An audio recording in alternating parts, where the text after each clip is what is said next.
करते हैं त्रिमूर्ति शेयर के साथ। मेरे सहयोगी शरद जुड़ रहे हैं। शरद बताएं त्रिमूर्ति शेयर्स।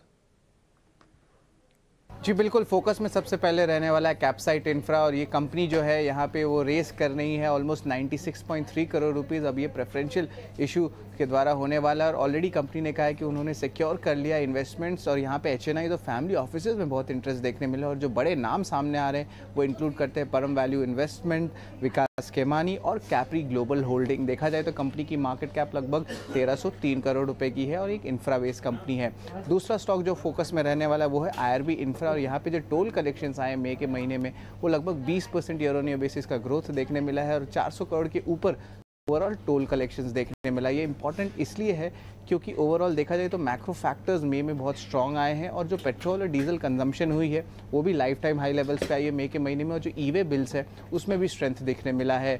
तो ओवरऑल GST कलेक्शंस में भी जो एक पॉजिटिव इंपैक्ट पड़ सकता है। तीसरा स्टॉक फोकस में रहेगा इनसाइडर डील्स के स्पेसिफिक में। यहाँ पे एडवांस्ड एंजाइम फोकस में रहेगा। यहाँ पे प्रमोटर ने लगभग 2 लाख शेयर्स की बिकवाली की है जून के महीने में, और सोम डिस्टिलरीज वापस फोकस में आ रहा है। ऑफकोर्स यहाँ पे प्रमोटर बाइंग हमने पिछले 2 या 3 महीने में देखे थे, लेकिन अब जो है वापस प्रमोटर बाइंग देखने मिल रही है। लगभग 10,000 शेयर्स की एक्विजिशन हुई है, और रिसेंटली कंपनी न्यूज़ में था क्योंकि उसका एक इंपॉर्टेंट कार्लसबर्ग के साथ टाई अप हुआ था उड़ीसा प्लांट के लिए। और तीसरा स्टॉक रहेगा प्रिकॉल। यहाँ पे जो है प्रमोटर्स जो है लगातार बाई कर रहे हैं, लगभग 24,000 शेयर्स की एक्विजिशन हुई है।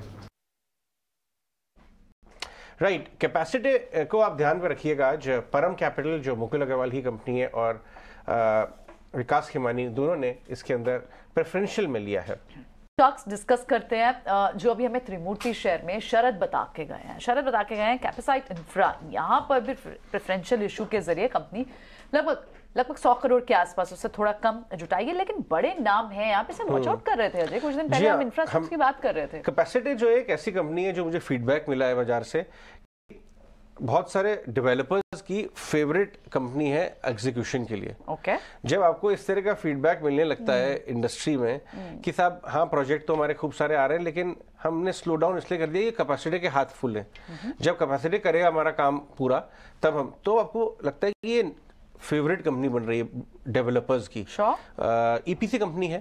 और फिर आपको परम कैपिटल मिल गए, मुकुल अग्रवाल, विकास खेमानी जी आजकल बढ़िया स्टॉक पिकिंग कर ही रहे हैं, हम लगातार बात कर रहे हैं, तो ये आज एक्शन में रह सकता है स्टॉक। लेकिन चार्ट समझ लेते हैं। 200 रुपए का भाव है, 190। संतोष जरा के चार्ट देख के बताइए हमें, इस लेवल से अगर एंट्री मिल जाती है तो क्या पॉसिबल है? नंबर्स आपको आगे क्या दिखाई देता है इस पर?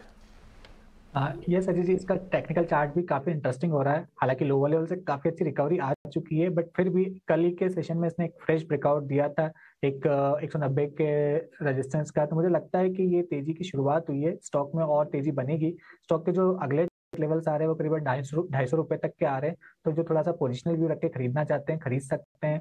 नीचे आप सपोर्ट 170 से 75 की रेंज में रहेगा, तो मुझे लगता नहीं उसके नीचे जाना चाहिए। तो आप 170 का स्टॉप लॉस माइंड में रखिए। ऊपर में 250 के टारगेट के लिए इसको अप्रोच किया जा सकता है। ठीक है, ये तो हो गए कैपेसिटी इंफ्रा। डायरेक्टर साहब इसका 3 महीने 6 महीने का जरा चार्ट तो दिखाएं। जो संतोष कह रहे हैं कि इसका चार्ट सेटअप काफी इंटरेस्टिंग दिखाई दे रहा है। ये तो कल का चार्ट है डायरेक्टर साहब। हाँ, ये देखिए एक्शन इसके अंदर शुरू हो चुका था पहले ही। 50-51% बढ़ चुका है 3 महीने में सिर्फ। इसीलिए इसको कुछ दिन पहले हम डिस्कस कर रहे थे। हालांकि ज्यादा बड़ा नहीं है, लेकिन पिछले कुछ दिनों पहले भी सोम डिस्टिलरीज के प्रमोटर ने लगभग 1 लाख शेयर खरीदे थे, और अब फिर से उन्होंने 10,000 शेयर बाय बैक किए हैं। ये जो स्ट्रेटेजिक टाई अप है कार्लसबर्ग के साथ, आई थिंक वो एक बड़ा कैटलिस्ट हो सकता है। आप फ्राइडे को एकदम बढ़िया स्टॉक चुन के आई हैं। देखिए, जिस स्टॉक में वीवर का पैसा बना वाले, तो वो इंपॉर्टेंट है। ये सोमवार भी होते तो मैं सोमवार को भी ले लेती। सोमवार को भी? क्या बात है। हाँ, क्योंकि मुझे लगा सोमवार को। ठीक है, लेकिन मैं आपको चार्ट दिखा दूं। और अरोड़ा साहब जो आए थे हमारे चैनल पे, एक बात बता दूं मैं, उसके बाद चार्ट चेक लेते हैं। वो ये कह गए थे कि 5% हर साल खरीदेंगे। उनकी शेयर होल्डिंग 75 से काफी नीचे है। अच्छा, ओके। तो वो ये चाहते हैं कि कम से कम 75 तो कर लें। तो जितनी उनको विंडो मिलती है, किसी प्रमोटर को 5% पर ईयर की विंडो है, तो इसलिए वो मौका देख के खरीदते रहते हैं। तो अगर इसीलिए आप 1 साल का ग्राफ देखेंगे अगर सोम का, तो 1 साइडेड जाता हुआ दिखाई दे रहा है, क्योंकि फॉल्स शैलो हो रही है जब प्रमोटर खड़ा है लेने के लिए। ये देखिए 1 साल का ग्राफ आपके चार्ट पे आने की कोशिश कर रहा है। देखिए बस आ ही रहा है, वो देखिए मोर देन डबल हो गया स्टॉक, प्रमोटर खड़ा लेने। लेकिन चार्ट चेक बनता है संतोष के साथ। संतोष, सोम यस, ये स्टॉक की बात करें तो काफी स्ट्रॉन्ग मोमेंटम में है। आपने एक साल की बात करें तो 100% से ज्यादा चल चुका है और पिछले 2 साल में 40 रुपए से स्टॉक 250 रुपए हो चुका है। लेकिन अभी भी कोई वीकनेस के सिग्नल नहीं दिख रहे। कल भले ही एक गिरावट जरूर आई थी, लेकिन जो कल का लो है वो भी एग्जैक्ट इसके टेंडम मूविंग एवरेज पे बना है। तो नीचे ये 240 से 230 का जो एरिया है फिर से एक सपोर्ट जोन का काम करेगा। तो मेरे हिसाब से यहाँ से फिर से बाउंस बैक देखने को मिल सकता है। स्टॉक शायद 300 रुपीज की ओर बढ़ेगा। जब तक ये 220 के ऊपर ट्रेड कर रहा है तब तक इसमें बाय ऑन डिप की अप्रोच रहेगी। ऊपर के टारगेट अभी एग्जैक्ट बताना मुश्किल है, but for immediate basis 300 rupees तक के टारगेट नजर आते हैं। स्टडी को बाय ऑन डिप्स करें आप, संतोष की राय रहेगी। ऐसे ही कुछ और दूसरे स्टॉक्स भी लेते हैं। आईआरबी इंफ्रा, ये भी एक और स्टॉक था जो हमने अभी डिस्कस किया। यहाँ पर भी टोल कलेक्शन फिर से बढ़कर आया, 20% टोल कलेक्शन बढ़ा है वाई ऑन वाई। लगभग 411 करोड़ उनके टोल कलेक्शन से आए हैं। इस स्टॉक पर आज इस खबर का कितना इम्पैक्ट हो सकता है, बताएं। सौरभ, क्या आप आज आईआरबी को लेंगे?